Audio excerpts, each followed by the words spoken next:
Yalah Habibi, gue Bang Gundo akan bahas review match-match yang terjadi di weekend ini sampai tadi pagi. Dimulai dari Manchester City menghadapi Leeds United, yang dimana kita tahu harusnya menjadi game mudah untuk Manchester City. Yang pertama, Leeds juga bukan tim kuat, tim promosi secara track di Premier League musim ini juga nggak bagus. Yang kedua, City juga butuh kemenangan besar untuk mentalitas dan juga rasa lapar para pemain. Tapi ternyata malah City yang keteteran menghadapi Leeds. Babak pertama semua sesuai harapan. 59 detik, Phil Foden mencetak gol, assist dari Matheus Nunes. Dari set play yang bagus banget. Itu yang City yang gue pengen lihat. Dimana City sebelumnya itu masih terlalu Haaland sentris dan lain-lain. Tapi ini set play yang Guardiola inginkan. Sampai babak pertama selesai 2-0 lewat gol Joshua Guardiola melalui set piece. Kali ini kita juga jarang melihat City bisa cetak gol dari set piece. Dan masuk babak kedua, justru Leeds punya momentum untuk membalikan keadaan. Dan malah dia yang lebih semangat dibanding City menambah keunggulan. Akhirnya, boom, terjadi 2-1, blunder Matheus Nunes dimaksimalkan dengan baik oleh Calvert-Lewin dan mencetak gol. Di menit 68, malah Leeds mendapatkan penalti setelah Joshua Guardiola melakukan pelanggaran yang konyol. 2-2, justru di sini City menghadapi tekanan. Sampai berkali-kali dimombardir, berkali-kali Leeds mencoba untuk menambah keunggulan. Sampai akhir menit 90, City memperlebar jarak 3-2 melalui gol kedua Phil Foden. Ini menurut gua sebenarnya dari segi mentalitas City udah bagus banget, tapi untuk menghadapi tim kecil itu harus benar-benar jauh dulu skornya. Karena kita menghadapi liga yang dimana perlu maraton, perlu juga mental winning team lagi dibangun sama Guardiola, karena di squad yang sekarang itu cuman ada Ruben Dias, John Stones, cuman itu aja yang udah menghadapi 4 Premier League berturut-turut atau 6 juara dan juga Bernardo Silva. Kita masuk ke Barcelona melawan Deportivo Alaves. 44 detik langsung kebobolan, tapi Barca bisa merespon melalui gol Dani Olmo dan juga Lamine Yamal serta penambahan di Dani Olmo. Jadi Dani Olmo 2 gol, ada Lamine Yamal yang mencetak gol pertamanya di Camp Nou. Dan ini menurut gua sebuah respon dari kekalahan melawan Chelsea.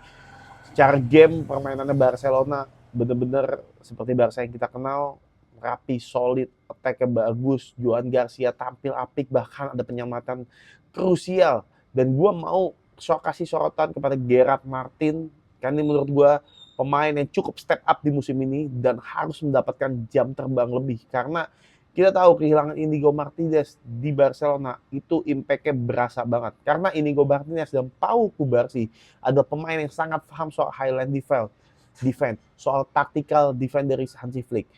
Untuk saat ini Barca highline itu masih bisa, cuman sering kecolongan juga. Artinya Kubarsi ini perlu partner yang benar-benar paham, dan gue rasa Gerard Martin adalah sosok yang tepat untuk saat ini mengisi. Pedri kembali ke lapangan dan itu aroma yang segar untuk Barcelona. Seorang playmaker, seorang pemain yang pembeda. Lewandowski masih belum cetak gol tapi permainannya oke banget. Mas Rafinha mulai menemukan performanya setelah lama cedera. Jadi skor 3-1 udah sangat cukup untuk Barcelona mengamankan posisi 1.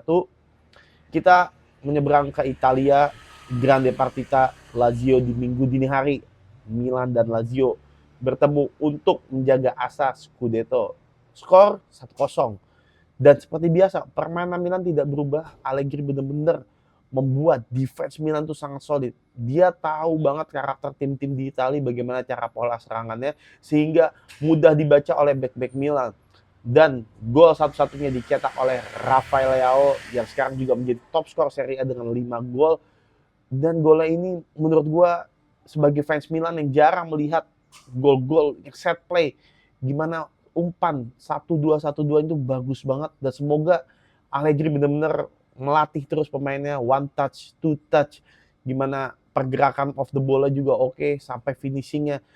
Dan kita melihat juga ada drama di menit akhir. Buat yang nggak tahu, Lazio sangat kecewa, bahkan fanbase-nya, akun resmi Lazio itu memposting bahwa ini harusnya dapat penalti dan kita nggak mau mengadakan press con. Dan menurut gua is disrespect banget untuk Lazio. Karena kita bisa lihat bagaimana Pavlovic itu ada tarikan ke diri dia sedikit dari pemain Lazio dan tidak ada gerakan untuk tangannya itu merubah arah bola ataupun aktif. Jadi udah clear, bahkan dicek VAR itu sampai 5 menit sampai 7 menit. Wasit tidak memberikan, mereka tidak terima karena itu mungkin menit akhir yang harusnya bisa menambah keunggulan mereka. Tapi di satu sisi Allegri klasik, dia mendapatkan kartu merah atas protes kerasnya dan udah sering terjadi. Jadi minggu depan Milan tanpa Allegri menghadapi Torino. Cuma biasanya aku inget gue waktu lawan Parma juga nggak ada Allegri, Milan hasil imbang. Tapi ini secara permainan keseluruhan tim di tengah terutama Milan udah solid banget. Scudetto bukan tidak mungkin, bahkan sangat mungkin. Dan kita masuk ke hari Minggu, ada Manchester United lawan Crystal Palace. Gue nggak banyak mungkin karena gue cuma mau menyoroti soal mentalitas comeback Manchester United yang lama hilang. Dimana kita tahu Manchester United sering malah unggul dulu akhir kalah atau bahkan kalah dari awal. Tapi ngelihat game semalam, gue merasa MU udah mulai naik gigi dari gigi 2 ke gigi 3 ke gigi 4. Dimana pemain udah mulai paham apa yang dimau Amorim, tapi satu sisi lagi secara mentalitas pemain mau bekerja sama dengan Amorim secara jangka panjang. Yang dimana itu sebelumnya tidak terjadi di pelatih sebelumnya ataupun di eranya Amorim. Jadi ini comeback 2-1 melawan Palace yang 3 tahun MU nggak bisa menang, itu hal atau hasil yang sangat luar biasa menurut gue. Kalau seperti ini terus, MU musim depan itu bisa berada di Liga Champions. Dan kita langsung di malam itu juga Liverpool akhirnya menang 2-0 melawan West Ham di kandang West Ham. Ini kita tahu Liverpool mengalami rentetan buruk sehingga tidak bisa mengambil kemenangan dan akhirnya Slot merubah strategi, merubah formasinya dan juga menarik Salah ke bench. Itu menurut gua suatu keputusan yang akhirnya membuat Liverpool bisa menang. Alexander Isak mencetak gol pertamanya di Premier League musim ini dan Cody Gakpo mencetak 1 gol dan 1 assist. Secara mentalitas, secara tim, gua rasa Liverpool sudah sedikit berubah. Tinggal apakah Arne Slot bisa konsisten meramu pemain-pemain yang tidak perform bisa di bench yang terbiasa dulu, karena di bench juga siap untuk masuk ke lapangan.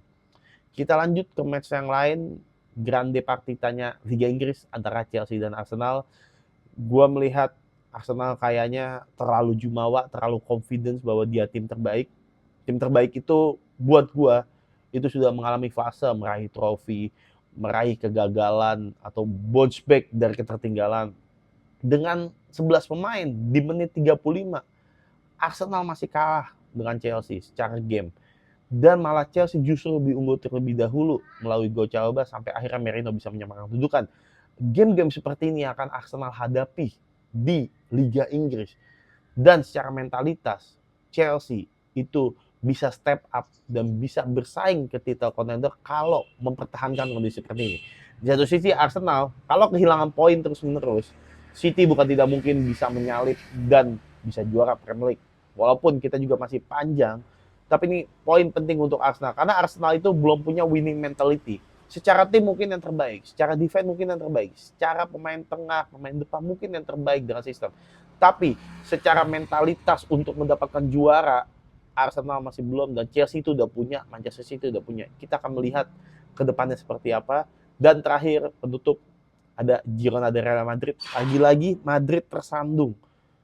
5 game 1 kemenangan. Dan ini menurut gue sedikit peringatan untuk terutama pemain dan Xabi Alonso bahwa nggak bisa terus-menerus mengandalkan Mbappe sentris. Ini terbaca banget. Mbappe terus. Bahkan yang cetak Mbappe, pemain lain tidak dilibatkan.